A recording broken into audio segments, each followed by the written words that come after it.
Hey yo, Chi-Town, listen up. You are now listening to the best sports talk show in the Windy City. Combs and Fitz. Windy City Sports Talk. Give it up for them. Let's go.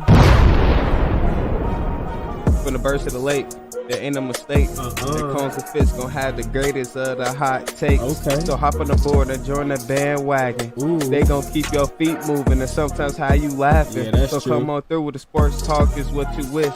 The West know what's up and don't miss. Fitz gibberish. I can't do It that. don't matter what team you playing, but what's gonna burn that flame. So put your team on the map. Guess what? We gonna do the same. From Comiskey to Wrigley, Well, from Soldier to UC. okay. Windy City Sports is where you need to be. But there is no furthermore. You get the jits. So let's get the rest for Combs and Fitz.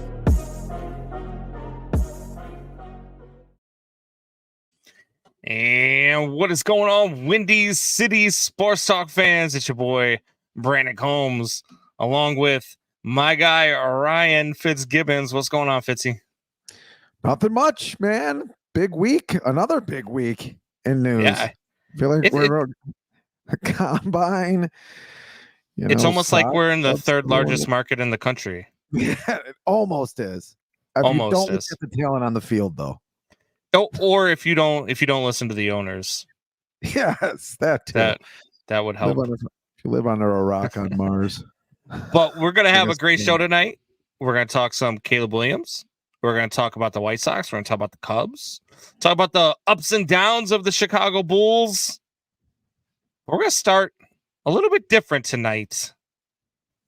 Are you guys ready for some Fitz gibberish? Let's do it. Everybody is, yeah. It's a weird Fitz gibberish to start the show off. It's a diatribe. It's a conspiracy theory.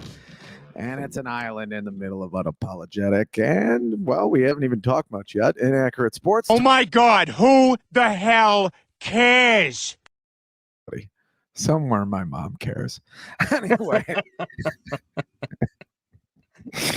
Oh, man. And it's whispered that soon, if we all call the tune, then the piper will lead us to reason, and a new day will dawn for those who stand long, and the forests will echo with laughter. Yes, the NFL Combine was last week, and it produced a lot of new, mostly fake news. That line I started the gibberish off with is, of course, from Stairway to Heaven by Led Zeppelin. And if you didn't know that, you should look in the mirror because you probably are a Russian bot. Anyway, of course, Piper in that song is referencing drug abuse, which was common in a lot of 70s rock songs, or any rock and roll songs for that matter, or many Fitz gibberishes for that matter. Even though Caleb Williams is not a drug, he's sure getting attention like he is one. And as the song says, a new day has dawned. Of course, if you haven't checked out what I am referring to is Caleb Williams decided not to do a medical for every team in the league. Now he will do physicals and medicals for teams he might get drafted by that might have led Marvin Harrison Jr., this year's Combs man crush. Not only did Marvin Harrison Jr. also limit his participation to interviews with teams, and he did do medical testing, but he also won't train for any of the track and field stuff. Lots of guys get hurt because of that. That might have been one of the reasons. But to our listeners, you have to take a drink every time Combs mentions Marvin Harrison Jr. until draft night is over, because it's going to be a lot of times. LSU Tigers Jaden Daniels and Malik Neighbors declined to be weighed and measured as well. Maybe there's a reason for that. This is all a little bit more than Eli Manning having daddy get him out from languishing in the San Diego Chargers organization for the better part of 20 years. This is a major shift in the power struggle between player and owner in the NFL, a league that has been ridiculed for being the no fun league and is filled with notoriously conservative owners, all their political views aside. But why would a player not want to do this? Maybe because it reminds them of this. You sold me queer giraffes. I want my money back. Not a chance. I do special price for you. On what? You seen my new stock? Come and see them.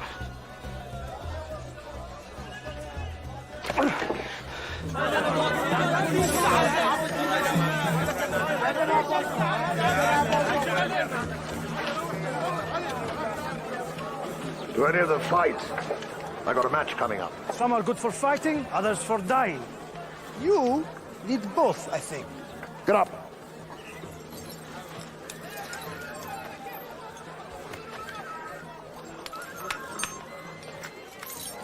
What's your trade? Was a hunter. No. I bought him from salt mine in Carthage. Sit down.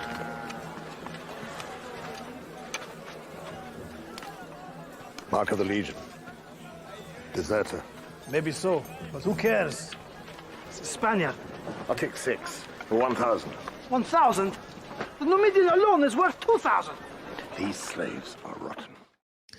I guess seeing a black man's ass on our show tonight wasn't a part of your bingo. What did I just see? What did I just see? Anyway, I guess it's a stretch to call the combine a slave trade, but Wow. but there is many more reasons than just that why someone would not want to give their medicals. We did find out after the draft in 2021, Justin Fields fell several slots for the discovery he had epilepsy. Yes, epilepsy, which is not the name and image and likeness, or NIL, has become the universal shorthand for college athletes' ability to become paid endorsers and monetize their success outside of their school. That is one of the reasons why the power struggle has changed. It also has these guys feeling they're worth way more to these teams. And that's the point, isn't it? The highest honor of my life, and I think I can speak for Combs' life, is being called father. So I asked myself, would I want my kid to do anything that made him really uncomfortable? And he thought infringed on his freedoms. I think that is an obvious no. For those who think otherwise, you can look up Justin Fields and epilepsy, because that's what his medicals revealed. After that, his draft stock did plummet, as I said, and his condition has not affected his play one bit. This tells me, though, something about Caleb Williams. And I think it said he's ready for the pressure to be the number one athlete in Chicago. He hasn't shrunk from the decisions that are in front of him, but stood by his thoughts and instincts. I'm Irish, and St. Patrick's Day is coming up. So I did get Oh my God. my wife actually went out. Got me an Irish drink from McDonald's. I don't know if this is product placement or not, but You are and always have been penis cancer in human form. the mixed smoothie, yes. But anyway, rebelliousness is baked into my DNA and a little into the DNA of all Americans. Fight the power, young laddie. To all NFNs out there, do you think Caleb is ready? Combs. Well, Jeremiah Murray says Vince McMahon is now a fan of the show.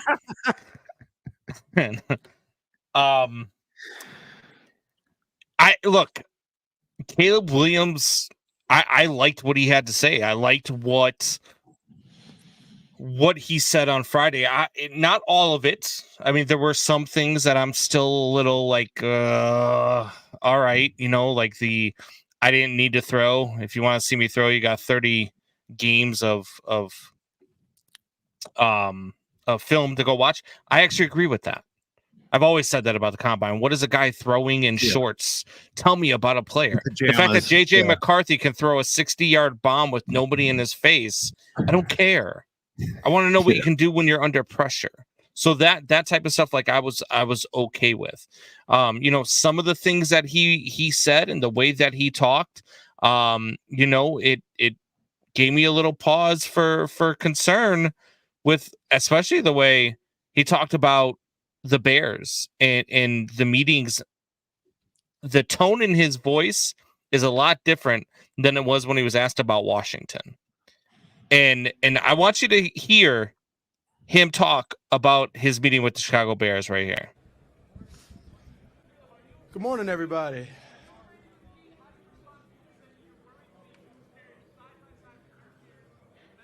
I really like how he was like, "Oh, really? We're just gonna get right into it right here." He thought they were gonna give him a good morning back. Not doing things. It was a decision by me and my team, my family, and it comes down to that.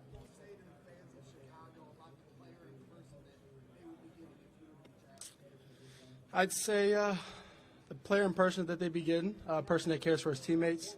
Some of y'all may have seen, some of y'all may have not. I try to take care of all my guys, no matter if you've been fourth on the depth chart or you're the star player.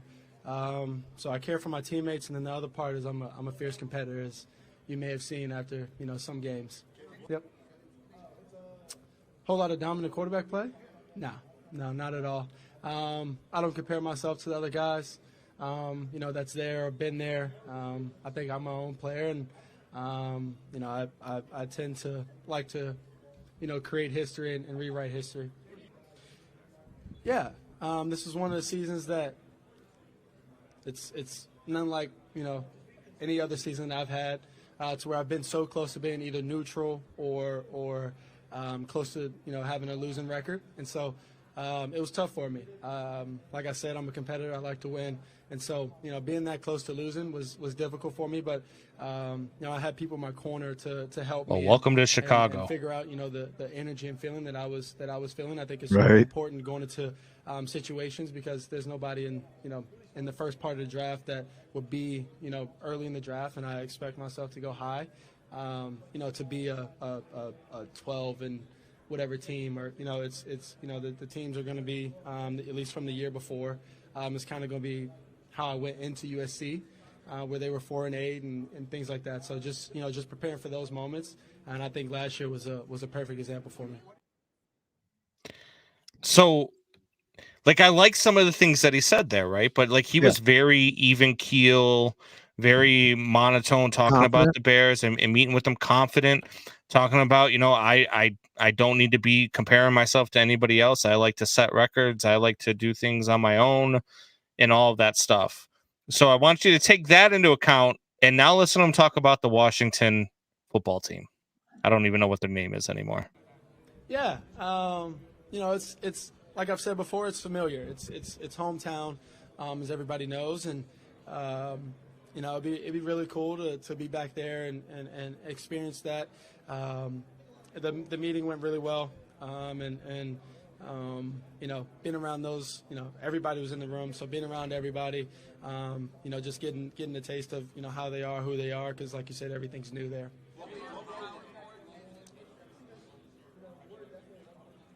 Yeah, the Patriots were cool. It was the room wasn't as packed. They had just a few guys here. Yeah, he seemed pretty happy to talk about the Redskins. The smile on his face when they asked him about Washington. I know it's his hometown. I get it. But he was like, yeah, there was a lot of people in the room. The room was packed. And then right afterwards, they asked him about New England. Oh, the Patriots were cool. Yeah, they were cool. Wasn't as many people in the room, but this is a guy who is going to enjoy being part of the limelight. So I will say this about him. One of my big concerns about him was whether or not he could handle the pressure. Whether or not he could handle the pressure of coming to Chicago. I think he can handle that pressure, because I think he embraces that. He embraces the limelight. Whether it's negative or whether it's good. You get those people who they don't care what kind of attention they get, good or bad. They're just happy to get attention. I think that's Caleb Williams. So pretty much he kind of eased my mind as far as being concerned about that. You know what I'm saying? Yeah, but the one thing he said where he doesn't compare himself to other quarterbacks, is he the only? Well, would he be a Gen Z or whatever he is? He'd be the only millennial that doesn't compare himself to other people in the Yeah. social media history. That's what people do these days. Probably, to their fault because depression's skyrocketing, but everything else I heard seemed like a confident kid. I think it was pretty cool that he came out and talked. Think he should have done it weeks or months ago. We've heard a few quotes trickle out here or there, or Colin Cowherd was up his ass, him and his team's ass. Yeah. But I think it was a lot of the things he said was interesting, and being excited. He did genuinely seem excited if the Bears got him. Yes. I mean, the Washington's fan base is pretty rabid too, so it's not like. But I think he liked, the Bears, Bears fan base. What I mean, they even asked him like how Michael Jordan did in the city, and he's like, yeah, that's I want to do something like that. That's why I'm in it for it, to make history, things like that. It was really interesting. I was surprised he talked, but I think he should have a while ago. So we have somebody coming in and saying Williams didn't need to throw and didn't need to share medical records to 31 other teams that won't have a shot at drafting him. The questions surrounding him were mental capability to handle pressure in a large sports town, and he answered every question correctly, in my opinion, especially that goofball asking that first question. I mean, I agree. I think it's a legit question. I really do think it's a legit question to ask you. Hey, look, why, you're not sharing, medical records with your with all the other teams. You're the only guy who's ever done that in the history of the combine. So I think it's a legit question. But I understand. My question became when he said why he wasn't sharing is, yeah, you know what? That actually makes sense. Why do other guys share it? Like, I know that, beyond, the top 10, why do other guys share it for 32 other teams to look at these things and pick them apart? You know what I mean? Like, it's weird. Ricky Williams talked about this 20 years ago, 20 years ago, probably now, about not just the combine, but how they're treated, less like people and more like commodities, a little bit too much like commodities. So yeah, I like that he came out, and yeah, why do guys have to share their medicals and their personal history with all these teams? Like, deal with that if you trade for the motherfucker. Well, I get it. Like, for second, third, fourth, fifth rounders, those are you want to look at them before you make the pick. I kind of get it, because every team has a shot at you. You know what I mean? Like, outside of exactly, you know what I mean? But Facebook users said every prospect is going to be excited about every team they talk to. I agree, but he didn't show the same excitement he did for Washington. But again, it's his hometown team. I thought it was interesting to me. I'm not reading into it. I just thought it was interesting, the smile on his face and how happy he was to talk about Washington and the room being packed to talk to him, as opposed to how he answered the questions, talking about New England and talking about the Bears. I just thought it was a different answer, I guess, is the best way to put it. It just felt different when he was talking about Washington. I think he would be excited to go to Washington. Who wouldn't be excited to go to their hometown team? I get it. I thought it was pretty interesting the way that he answered the question. Yeah, I mean, and then there was another, I don't know who Facebook user is. No, that's the wrong one. Legit question is, why are you, and not are you afraid? I actually disagree with that Facebook user. I think are you afraid tries to get an answer out of the guy that maybe he doesn't want to tell. Right. Just saying, why are you, going away from the medicals doesn't really give you as good an answer as are you afraid of the medicals, because then it points at something, and yeah, it's not. Right. He's going to be making hundreds of millions of dollars. Yeah, maybe not in his rookie contract, but he's going to be making millions of dollars for one of these teams. Yeah. He's in the big time now. One of the reasons is because there's a lot of eyeballs on him. Sorry, that's how it goes. That's why you're making the money. You should have to answer tough questions. And don't get me wrong, like I am not, I'm not going to belittle anybody for saying, hey, maybe there's something to him not giving his medicals, because hey, maybe there is something that he doesn't want everybody to know. Maybe there's something personal he doesn't want anybody to know. Maybe he's got an STD or this or that. Maybe he's got something small. Shamrock shakes. Yeah, maybe he's drinks Shamrock shakes while he's talking about black man's asses on his freaking only segment of the show that he has all to himself. maybe he enjoys certain thing, but if that is the case, that's fine. I'm fine with that. I don't care about that stuff. What I care about is the Bears getting this right.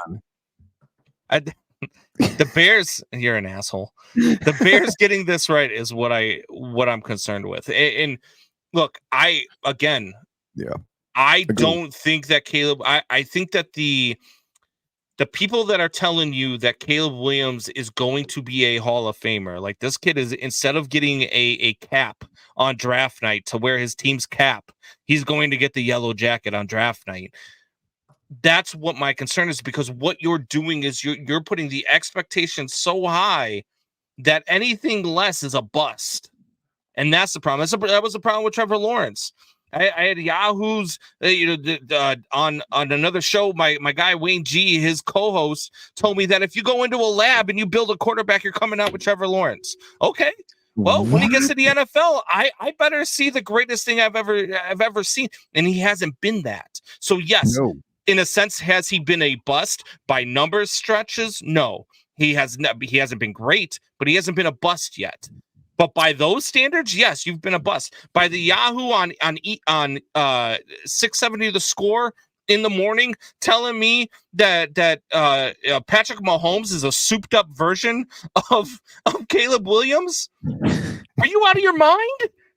Like, you can't. So if you're going to compare him to Caleb Williams, I need to see 4 NFC championships in the next 6 years. Stop. Yeah, to start a career, the best stretch of a quarterback in the history of the NFL. And you're going to compare him to a guy in Caleb Williams who has done nothing. I mean, Justin Fields has done more. My only fear is that he's a little bit better than Justin Fields or Justin Fields. Then I have a problem there, because you're going to have a longer runway. Because first of all, he doesn't have the experiences that Justin Fields has had the last 3 years. He doesn't have any of those. Plus, you get far less picks. This was never once a pick between Justin Fields and Caleb Williams. This was a pick between Justin Fields and 4 other draft picks, and then versus Caleb Williams. That's what it is. Yes, it's more right now, and I said this last week. I can't remember if I said it to you or if I said it to somebody else. But what I said is this is more about the Bears getting the coaching staff right at this point than it is the quarterback. Because whether you go with Justin Fields or Caleb Williams, you better have the coaching staff intact that can develop a quarterback in the National Football League. And that's been the Bears' problem for the last 40 years. That's where the Bears have to get it right. We have to hope, as Bears fans, that Ryan Poles and Kevin Warren have hired the right staff to develop this kid. I think this kid has talent.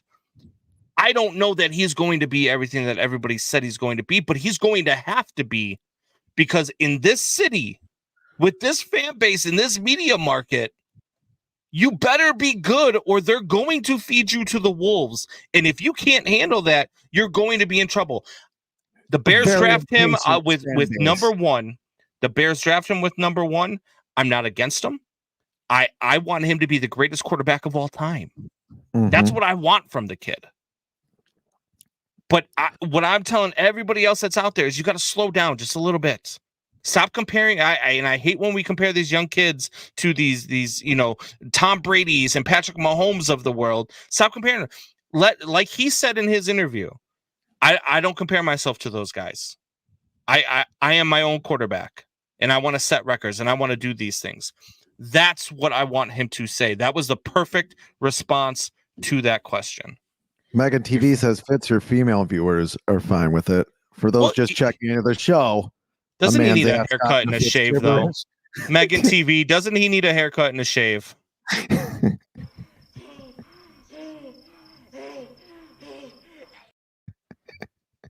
Getting hot in here. Wow. Getting hot in here. Where is he at? With the Red Wings thing still. Fucking prick. Welcome aboard the Caleb Williams train. Hey, I fucked your dad.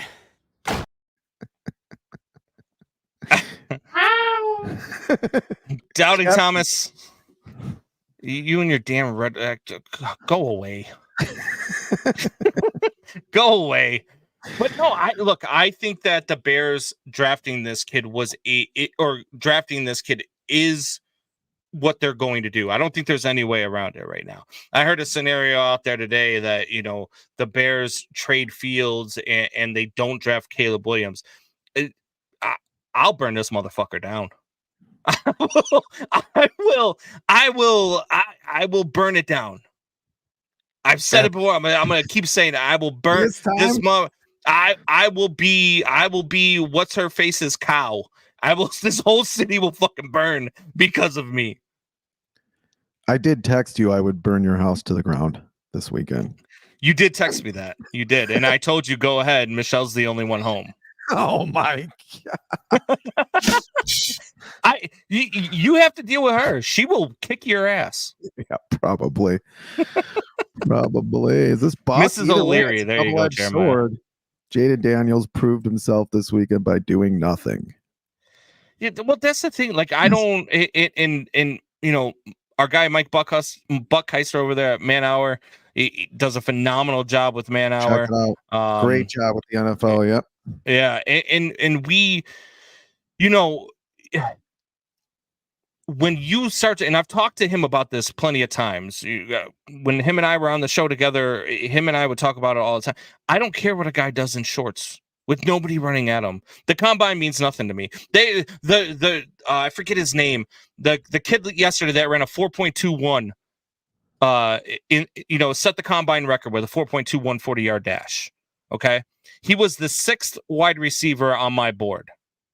After running a 4.21, guess what? Still the 6th receiver on my board.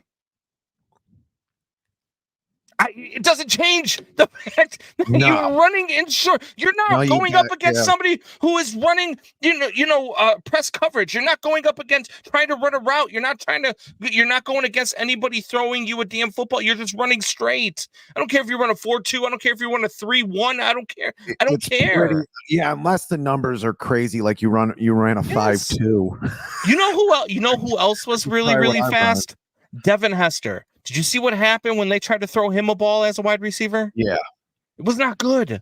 Greatest punt returner or kick returner of all time, Devin Hester. And football speed is different than track speed. You got guys got out there on the track, they put some pads on, they don't look as fast. Was anybody going nuts about Justin Fields' speed? No, he was a pocket passer in college. A guy blows past defenders. The 40 tells you whether it tells you whether or not their coverage was good. It doesn't tell you. A guy blows past defenders. It tells you about a guy's coverage. Unless there's an outlier, like I said, unless he runs a 4.6 40. But a lot of these guys have gotten hurt. Look what happened to Kevin White, who's by all means looked like a great wide receiver draft pick. It was Ryan Pace's first draft pick. He gets Mitchell Trubisky the next year. He gets a guy named Kevin White. Some people might not even know him because he got shin splints from training for the combine to make a name for himself at the combine. Even though there was already a name for himself, gets hurt and really just gets hurt one year after the other. His body just breaks down. I mean, probably would have happened anyway because it sounds like he just had one of those bodies that were not going to work in the NFL. But you never know. Tyreek burns people because they try to play tight coverage on him. If you've got a guy that is that fast, you don't play tight coverage on him. You give him a 10-yard cushion, you make him run a route. He burns people that play tight on him. He doesn't burn guys that play off coverage on him. That's why there are certain teams that have shut him down over his career. Certain defensive coordinators that are able to contain him over the course of his career. Now, look, did he go to Miami and start doing great things, and start setting records? Yeah, of course he did, because on the other side of the football is Jalen Waddle. Yeah. But what was he doing when he was in Kansas City? Yes, he was still fast. Yes, he was still burning people. Had Patrick Mahomes, but he also had Travis Kelce. He also had Juju Smith-Schuster. He also had all sorts of other guys on that football team. Smith-Schuster. I do hate him. Name drop Juju Smith-Schuster. But you have it's other weapons that people have to account for. Another drink of my Shamrock Shake. If Tyreek Hill was on the Bears last year, he does not have the same yardage and the same amount of catches that he had in Miami. Because he doesn't have the same amount of weapons. 6 wide receiver screens in a row that aren't blocked wouldn't be successful with Tyreek Hill.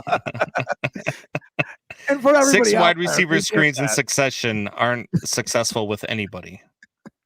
Stupid ass play calling. That goes back to your point, which I think is a good one.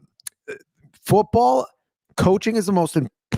It's the most important in football, more important in football than any other sport. That's why coaches get $20 and $30 million. And Craig Counsell, even though I think he's a great manager, got $8 million, and he's the highest paid manager in the history of baseball. There's a reason for that, because coaches matter in the NFL. They do. Have fun in Las Vegas, Luke Getsy. In Las Vegas, have fun with Luke Getsy. Casey Morgan says wide receiver speed only matters if the quarterback can throw that far. That's pretty accurate. And Facebook user also says, besides Chris Johnson, and I don't know this to be a fact. I don't know if he's being facetious or not, because I don't know who the top 10 are. But he says besides Chris Johnson, the top 10 fastest combine 40s are all bums. So that kind of goes to our point of, I don't care what you do in the combine. I don't care that a guy can slap the freaking 6 foot or 12 foot freaking thing on the high jump. Like, what do I care? If you can jump that high. Bears drafted the guy. That's how dumb the Bears history is. They drafted the guy who could jump out of a pool. He did it for the combine. Yes. He had a video of him jumping out of a pool. Never found the field. Remember the kicker that got signed that was doing all those trick shots? Those trick kick shot, and he couldn't make a field goal to save his life because there wasn't a line of scrimmage in front of him in the video. I think he Ubered me home the other night. It probably did. Doubting Thomas, you should be drinking champagne. The Bears back into the number 1 pick for what everyone calls a transcendent community. I hope you're right. I do. I hope you're right. But from I'm encouraged. I'm still 60-40. Nothing has changed, even with him talking, and even with me liking a lot of the things he's said and done. He seems like his own man, which that's what you need in a quarterback, to come in and make executive decisions like he's making. Hunting combine is about as dumb as the NBA All-Star game. I agree. Yeah, I mean, so for all you guys, it would be worse. I don't know if it's the same Facebook user or if it's just a bunch of Facebook users coming through. We are on a lot of different platforms now on Facebook. So we're on Dads with Bacon and a couple other platforms on Facebook. All you have to do so that we can actually see your Facebook profile and your name when it comes up, so we can give you credit for your comment, is just click on the little icon on the bottom of the screen that you see down there and give permission for StreamYards to use your Facebook profile, and then we'll actually be able to see your name when you comment. And that it just helps us, because then I don't have to call you a Facebook user, and we get to give you credit for your comment as well. But NBA All-Star Game is complete trash. Combine is great for you football fans. No, it's not. It's not. I mean, there has who watched the combine? Who watches the combine? Buck. There has to be something where people come together and talk, like with the player, so there's not all these flights happening all over the country. I get that. There's some sort of need for it. But for an information gathering, like I said in Fitz gibberish, there's a lot more fake news than there is regular news. There's a lot of lies being lobbed around. Like everybody's saying that Justin Fields has no trade market now. I don't believe that. No, he's a top 15 quarterback in the NFL, which means he's a top 15 quarterback in the world. And that's why I like the combine, only because I like to hear from him. We finally got to hear from Caleb Williams. We finally got to hear how he feels, and not his camp saying this or his camp saying that. I got to see him talk, and that's all I care about. He could have gone out there and thrown 50 passes. I wouldn't have watched one pass that he threw, because I wouldn't care. I don't care how far he can throw the. Well, kind of care how far he can throw, but I've seen it. I've seen how far he can throw the ball. I've seen him in game tape. I've watched him with USC. I watched him throw 4 interceptions versus Notre Dame. Like, I've seen him play football. So I don't need the combine to reassure the tape of that, because I've watched him during game time. That's when I care. I care how you react under pressure. I care how you react when you've got a guy in your face. I care how you react when a receiver runs a wrong route. That's what I care about. I don't care about all the nonsense at the combine, minus the press conferences. I do like listening to these guys talk to the media, because how you handle yourself, especially in this market, man, it's a big deal. It's a big deal. You sure should also care how he gets away from pressure, since the Bears have had the bottom third offensive line for most of my life in the league, or the worst offensive line in the league. So there's more pressure at the combine than a game. What? I didn't see. He didn't seem. Did Caleb Williams seem that like he was under pressure? No.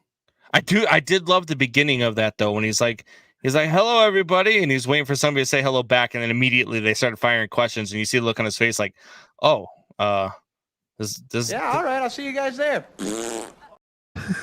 Yeah, that's exactly how he was looking too, and I was like, oh boy. Yeah, the party's over, buddy. You're not doing Wendy's commercials anymore with a USC jersey on. The party is over, and like I said, that's why there's a lot of eyes on you. You're getting paid a lot of money because there's a lot of eyes on you, because you have to face tough questions. So false start, offense, the entire offensive line. And that's where you're coming to. Yes. And look, I don't care about all that. What I care about now, what is March 8th starts free agency, right? March 7th is the cutoff for March 8th is the new calendar year, so that starts free agency. Okay. I believe. I'm pretty sure it's March 8th anyway. They wanted to have something done before. Yeah. I thought it was next Monday, the 11th, but we can look it up. We'll get the production staff on it. But they wanted to get something done before free agency. They thought that would have been fair to just. And I think Poles had a lot of things to say that kind of pointed towards like they're getting Caleb. I mean, is there any doubt for you that they're drafting Caleb Williams? Is there any doubt? No. There's no doubt in my mind. And Poles just saying, I don't want him to live in the gray. Just to me, it sounded like that meant what team he's going to, not whether he's leaving Chicago or not. March 5th, you can start tagging players. The 11th, you can sign players. There you go. 11. All right. Yeah.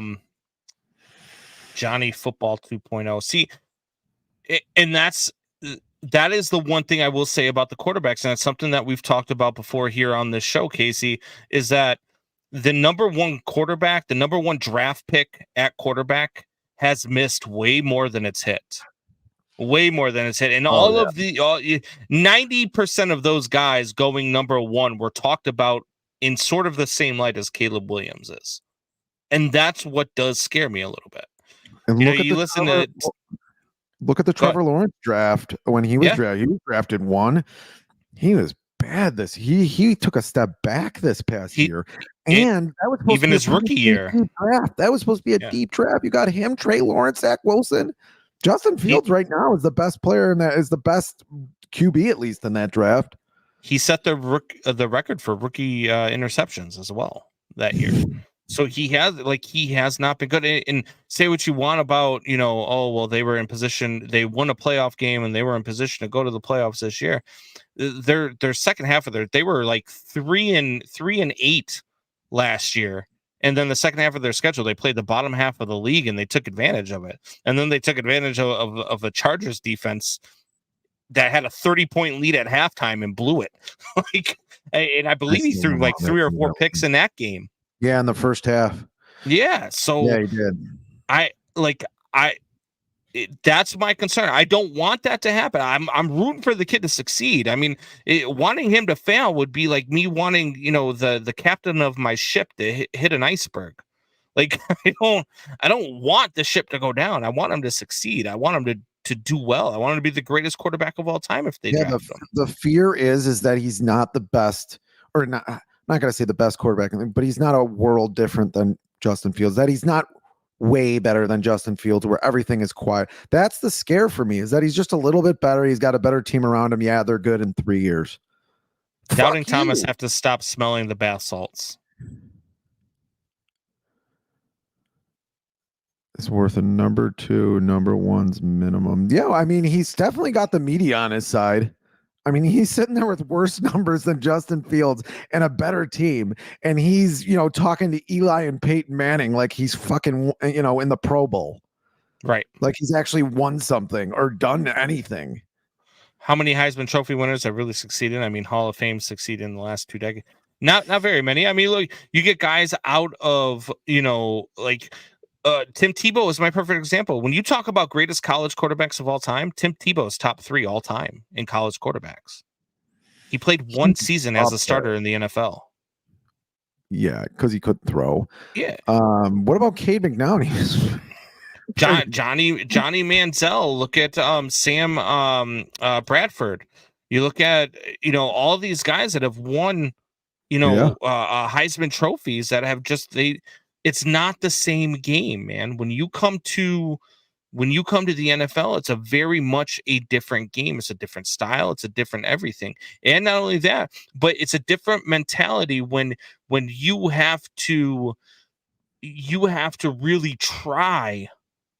Like in college, it's different, man, because when you're in let's say you're in wherever the Pac-12, like Caleb Williams is at, right? You play one other good team all year long in Oregon. Everybody else, you're playing Utah State. You're playing, you know what I mean? You're playing teams that are irrelevant. You go to SEC even, sure. You might play 2 or 3 really, really good teams that year. Everybody else is terrible. And you start your season off against a Perkins School for the Blind because you just want to win on your resume. That's how all of these colleges do. It's not the same as the NFL because in high school, you're playing against guys who are like a C and D talent. In college, you're playing guys who are C and B plus talent. In the NFL, you're playing guys who are all A talent. Yeah, a plus in most ways. I just think they know more about quarterbacks and people than they even knew when Manziel came out. I mean, Manziel wasn't even memorizing plays. He wasn't even looking at a playbook when he was at Texas A&M. Yeah, he won the Heisman in his freshman year and beat Alabama that year too. But I think right now he doesn't go in the first round. I mean, even Jeremiah Murray's having Rain Man moments and just shouting out names now. Danny Werfel. If anything, it's a good name. Yeah, I don't know. I don't.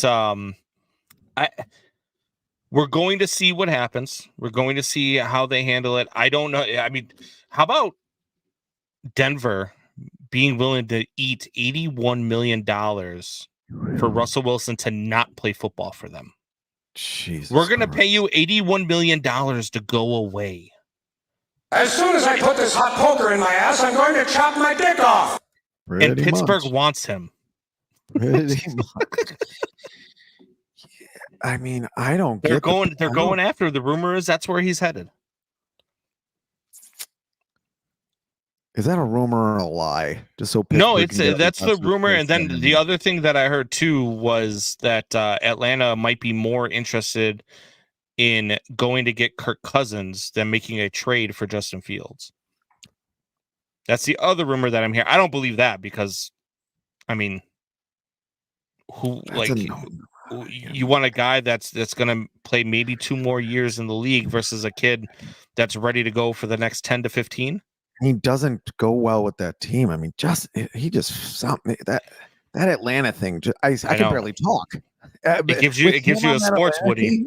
Yeah, pretty much. Yes. Pitts, London, and the Bijan Robinson thing. Just him doing a run pass option with that guy. Yeah. Who do you fucking pick? Yeah, I think he stays in Minnesota too. And they just said that they're close to a 3-year or 4-year extension for Justin Jefferson too. So I'm pretty sure Kirk Cousins stays there. I think agree with Buck? I did. Because he's right. Mark your calendars. 44 minutes in. Yeah, I mean, you're just lying. I don't know why the Vikings would do that either. I mean, what, keep Cousins? Why wouldn't you at this point? Because here's the problem with bringing a long. You know how that works with your team already. But what are you going to do? You're not in a position to get a good draft pick. And any quarterback you're going to take with where you're at is going to need a couple of years. So again, this is the same thing that I talked about with Caleb Williams. If he's not ready to be a winner year one, you're wasting 2 to 3 more years of Justin Jefferson, 2 to 3 more years of Daniil Hunter, 2 to 3 more years of this guy what's his name, Jordan Addison. You're wasting time when you're ready to win now. They're ready to win now. Right? Why not do Russell Wilson then? I mean, why not? It's something. Why different. not do Russell? Somebody just paid him $81 million to go away. I know, but he had good numbers. You already know what Kirk Cousins is going to be. Russell Wilson did not have good numbers. He had good numbers. Look up his numbers. They were good. Smoking.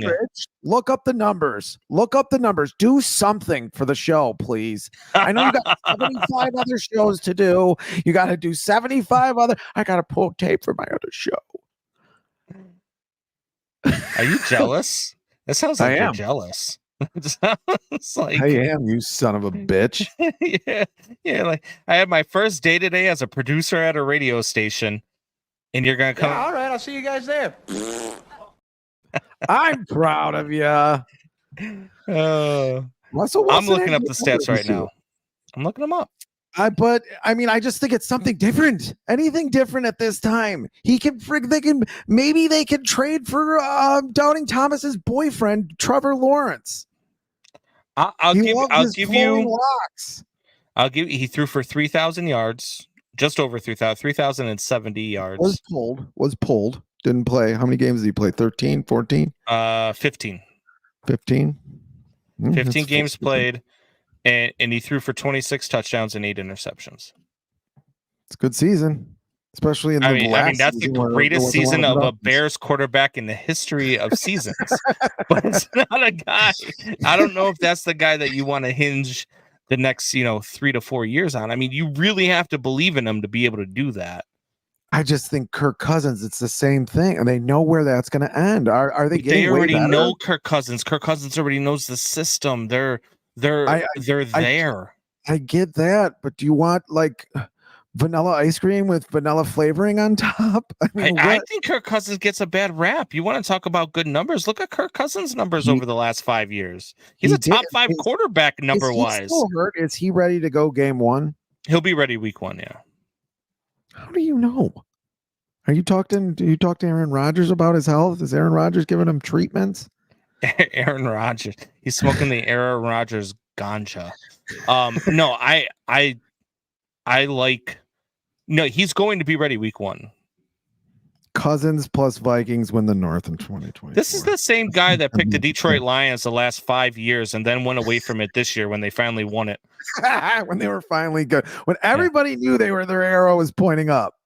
Yeah, he picked them to lose. And every other year he's picked them to win when they were a 3-win team. 0-16 Lions win the division. Love you, Buck. Jeremiah, I don't want a QB that doesn't motherfuck everyone when he throws an interception. Not only does he motherfuck everybody, and he listens to Creed. Yes, and not only does he mother F everybody when he writes it on his fingernails before every game. I don't know how I feel about that. Fitness Chick 4, not sure who that is. Says Windy City. Thank you for joining in. Thank you for checking us out. And for reading. Appreciate you. What? You're an ass. What? Well, I can't with you. Did you watch any? No problem. We appreciate you for chiming in, checking us out. Definitely. All likes, all shares. We love all of it. Facial hair. He apparently wears the same Cubs hat almost every week. You can make fun of my co-host. He's standing on a 4-foot step stool right now. I wanted to stand today. I thought it would, give me power. So look, we got a lot of football off season to talk about as the weeks go on. That's for sure.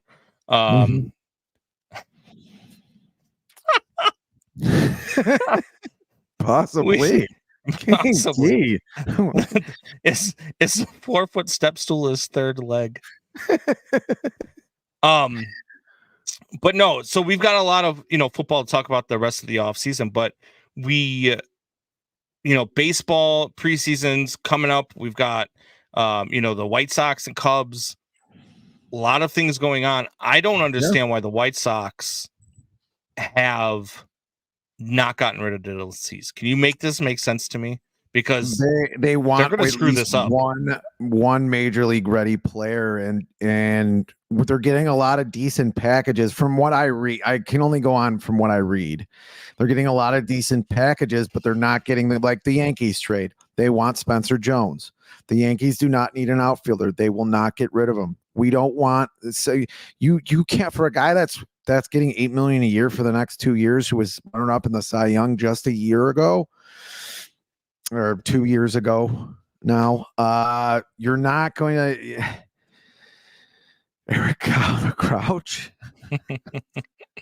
You're not going to get. I mean, you have to get somebody good for him. I mean, they could win. He could be starting a World Series for some of these teams. You got to get somebody who's worth it for them. You have to get one of those draft picks that starts maybe to start the season, or at least maybe he's in the minors for a few months and then comes up. That's it. I mean, it's a gamble. I understand, but you do get more in June and July than you will in February and March for some players, especially pitchers. Especially a pitcher where you have 2 years of control instead of a year and a half. And not only that, but then you take a half season of risk that he hurts himself. I agree. But this is the problem with baseball right now. You don't have an end of free agency. It can just go on forever. It's insane. They need an end of free agency because everybody's waiting to see what happens to Blake Snell and Montgomery. Fitness Chick says, I pick my favorite players based on looks. How about you guys? We go a little bit of a different route. I haven't watched women's tennis in a while, but lingerie football league. I pick my favorite players by looks. Lingerie football league. Better looking women, women's tennis or golf. Ooh, God, dude, I'm a big Serena Williams guy, man. I love she's fucking sexy. What about Fitz then? The guy in the thong. I'm very much an ass guy. very, very much so. But no, we pick our players, our favorite players, based off of their ability to actually play. So she called me a titty hater. I know. I didn't get it off in time. But so I don't know like what the holdup is. I mean, at this point, you've got to get something for him. Yeah, you do have to get something for him, and I would have liked them to get something for him in the offseason. They have not. I'd like to see all the trade packages, but the same thing happened with the Orioles. The Orioles don't want to get rid of a lot of their star or coming up stars in the minor leagues that are coming up. They don't want to get rid of a lot of them, and I don't understand why. Well, I kind of understand why, because they never pay anybody either. But a lot of these teams are going to contend, and Dylan Cease will help a contender. Would you answer Jeremiah's comment? No. Fitz looks at pictures of Jimmy Garoppolo to raise his All right, you get a rim shot, Jeremiah. You want to give him a rim what? I really I don't know.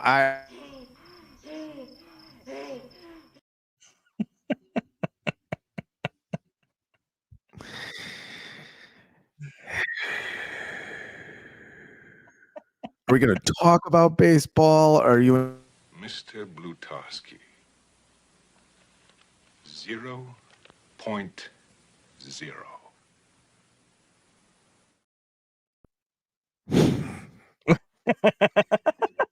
What would you do in this situation? Just take anybody? I mean, I haven't seen a package that where I would be like, okay, that's good. Let's go. Well, I didn't know you were privy to the packages that they've been offered. So maybe that's my mistake for not asking you what they've been offered. Turning into the Vince McMahon show. What have they been offered? I did nothing in the show. I'm asking you, what did they get offered? That's all. Like I said, with the Yankees, it was Spencer Jones. They wanted some of the draft picks from the Orioles. Even St. Louis Cardinals were looking at him. Which St. Louis Cardinals, like, they got to drop their pants for somebody here. They got Sonny Gray and 4 guys who are like one step away from the rest home at this point. The St. Louis Cardinals do. They have I don't know what's going on with them. I don't see how, Pacoda's got the Cubs winning another 2 games this season, but losing to the Cardinals still after the belly.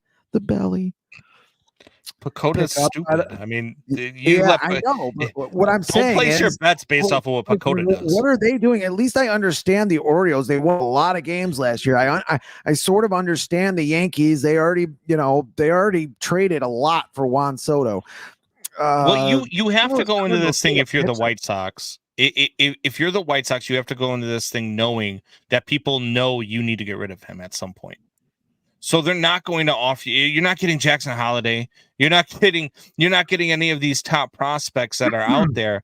You can get, I would say, a major league ready pitcher or position player of need, and then 3 or 4 prospects.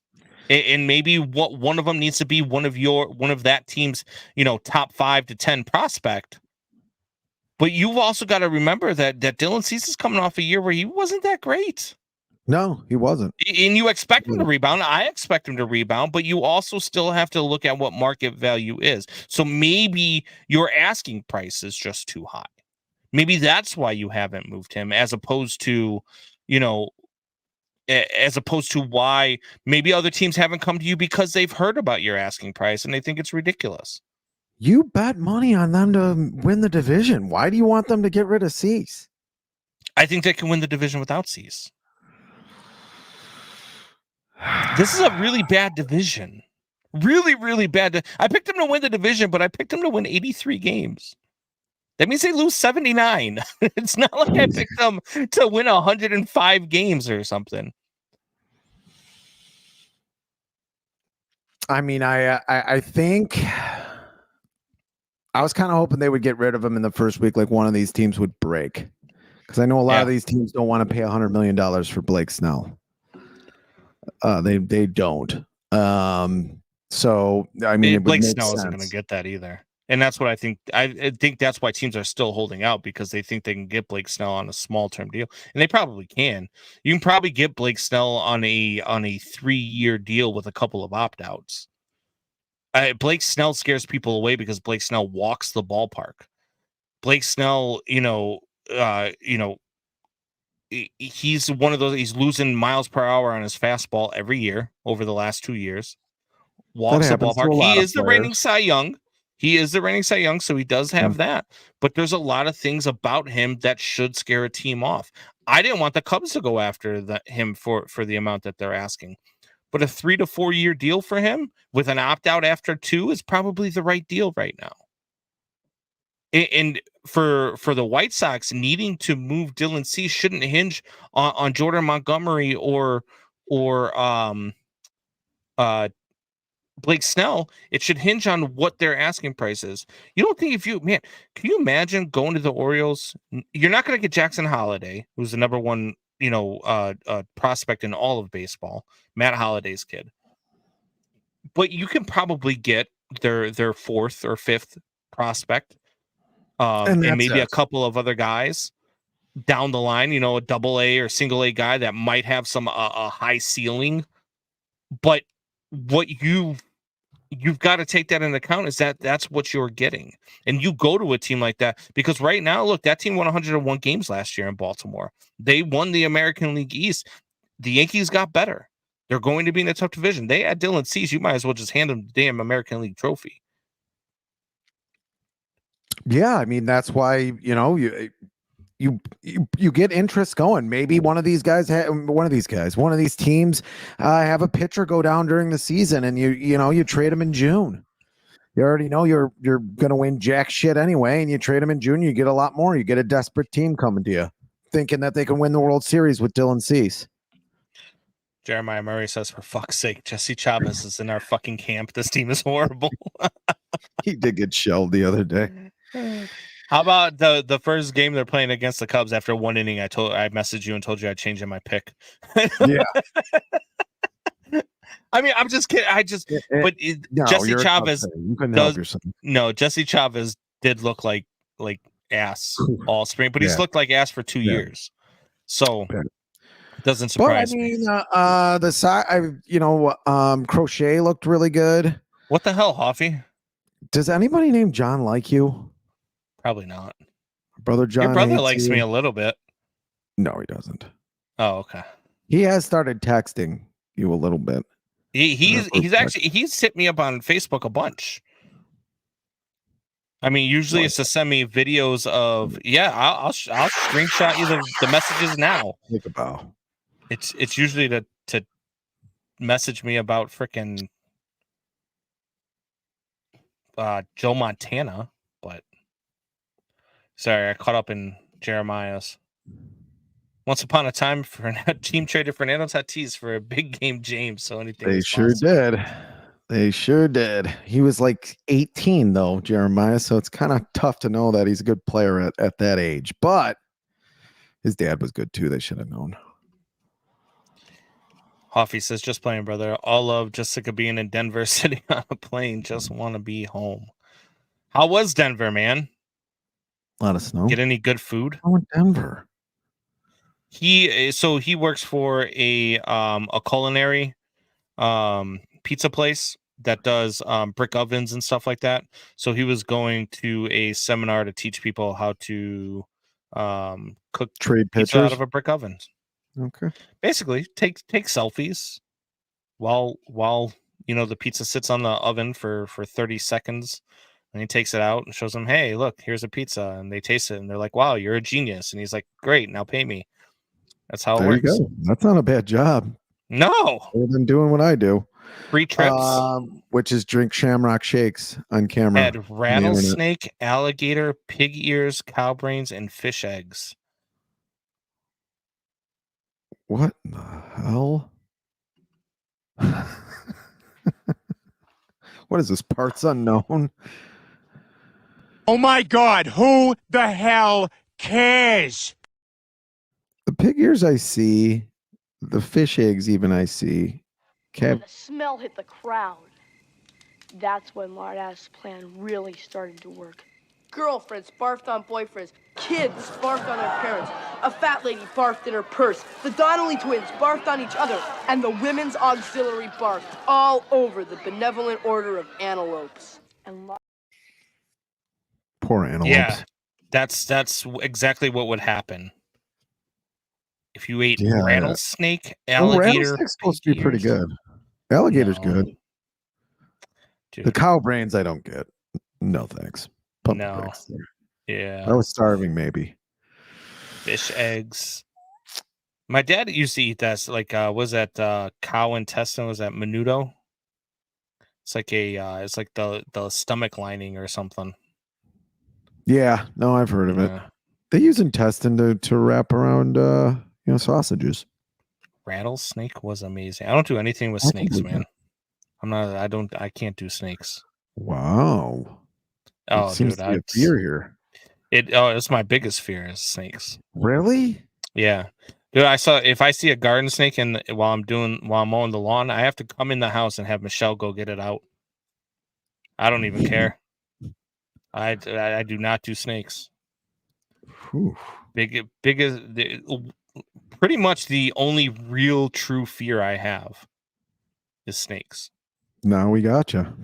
I'm not afraid of I got you. Yeah, dude, I once got chased around. So we did coach a little league team, and we went to the we had a party for them at the end of the year. We had a barbecue, and one of the kids' sisters was there, and she was like 9 years old, and she picked up a snake and was chasing me around a yard with it. Grown ass man, and I was running away from a 9-year-old girl with a snake.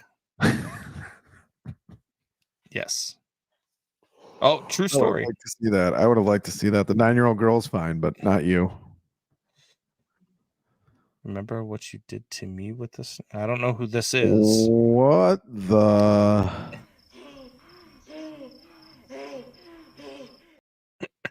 that I have no clue who that is. Goodness. What did I do? Did Fitness Chick get another handle or something? Probably didn't do anything with a snake because I would never go near one. What did I do with the snake? So snakes scare you? Yes. Well, we've changed this over to the Cubs. What scares you about the Cubs? What troubles you? Is it the bullpen?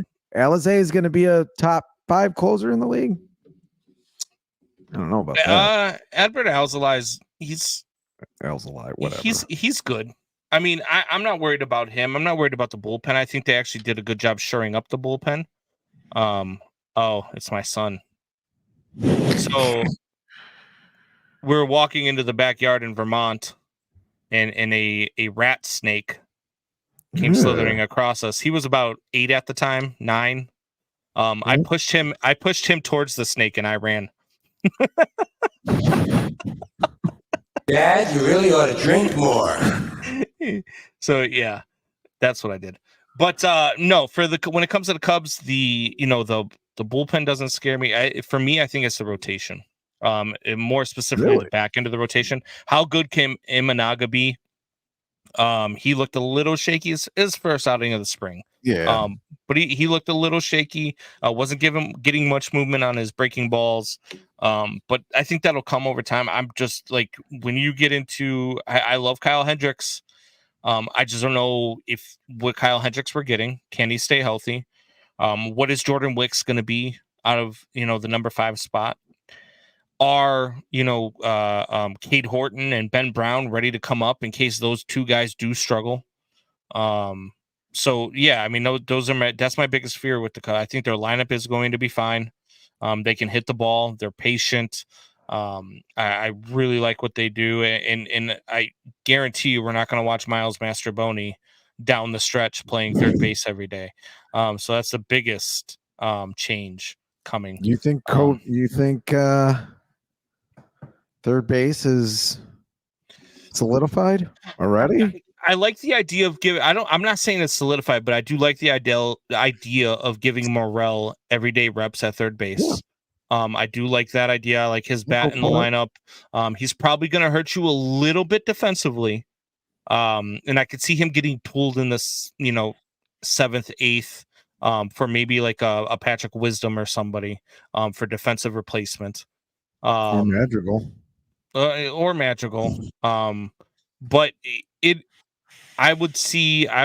would be,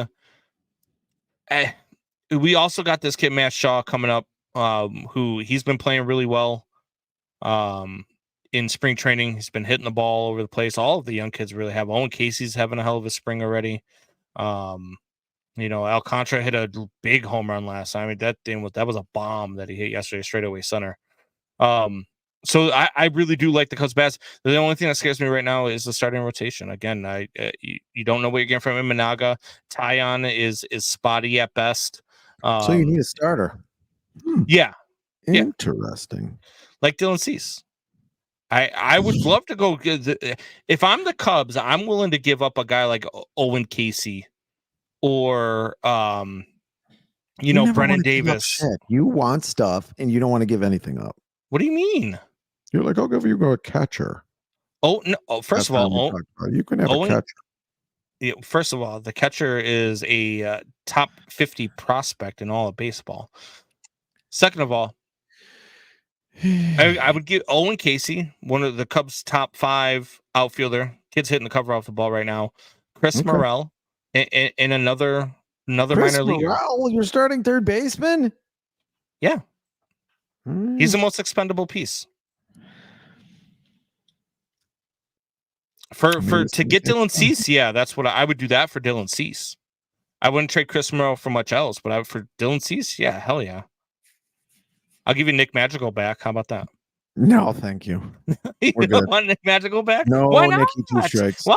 No, Nicky You said two he had a strikes. good season. Like you were trying to talk me into him last year. You were telling me I was He said crazy for not 270. liking him last You year. said he was terrible. He wasn't terrible. He hit 250. 270. Get the fuck out of here. I bet you hit 270. I'll be right again. Do you want to bet? How much do you want to bet? I'm not betting on a fact. A spin on the wheel of death? I'm not betting on a fact. You're not betting on a fact that you're wrong? I'm not betting on something that's factual that you can just look up with the Google machine. It makes no sense. I'll bet on, speculation. I'll bet you that the Bears are going to draft Caleb Williams. He hit 263 last year. Closer to me than we were in the middle. Not really in the middle. 63 is closer to 270. Semantics. Yeah. Okay. Semantics. Oh, all right. Do we want to talk Blackhawks and Bulls before we get out of here, or do we just want to get out of here? We can talk Blackhawks and Bulls real quick. Well, the Blackhawks don't suck. see the end to it. You're like, oh. The Blackhawks suck. The Bulls are all hurt. They're going to get a top Bulls game next Thursday Thursday pick again. The Bulls are hurt. I wouldn't mind going to a Bulls game. You just never invite me. It's like your fourth game of the season. I haven't been invited once. Dick. It's not my fourth game of the season. I went to the first game, the Red Out. I didn't want to go to that either. It's another thing for work. They're like, what do you want to do? And everybody on my team was like, let's go to a Bulls game. I was like, what? It's because you guys get free drinks, don't you? They're not interesting. And I'm not even saying this from, even if I wasn't a Sox fan, a Sox game would be more interesting. First of all, nobody from your work is going to the Bulls game to watch the game. They're going there to drink on the company dime. Yeah, pretty much. Don't lie. That's just how company outings work. I had a company about a year ago that said, "Hey, let's all go to we're going to the Sox game. We got a suite at the Sox game." By the end of the first inning, they were all plastered. And I'm sitting there watching the game. Everybody's fucking cocked out of their mind. It's insane. But no, the Bulls are going to end up with a play-in spot. They're going to finish in the top 10. They might win the play-in round and lose in the first round of the actual playoffs, but that's about it. I want to go back to when they were actually fun for 2 weeks. I hate Doubting Thomas. 20. My grandson is having a Patrick birthday party this weekend.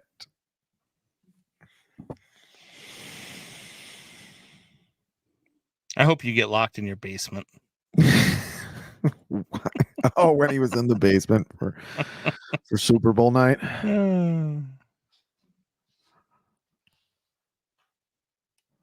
I work for the post office. The only place they send us is out with more mail. Sound like Newman from Seinfeld. This is Seinfeld. That's awesome. Well, we've had a good show. Talked about a lot of stuff. We had some Twitch porn star hop in the chat for a little bit. That was fun. I think it was the man in the thong during Fitz gibberish. That could have might have done it. That might have done it. Bulls are going to the NBA Finals. Yeah. Kind of like Miami Heat did. Bulls are terrible. Year. 28. I do like the other day. It was fun to watch. They had a game where they out-rebounded the Cleveland Cavaliers by 40, and they still needed double overtime to win the game. Jesus Christ.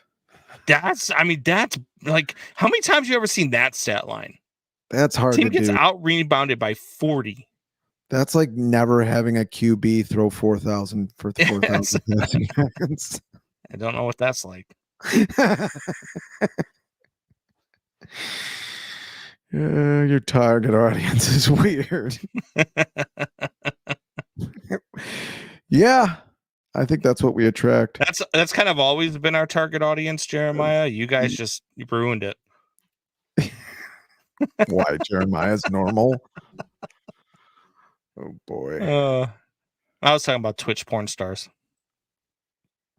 Yeah, I think maybe she was just, homesick. Maybe.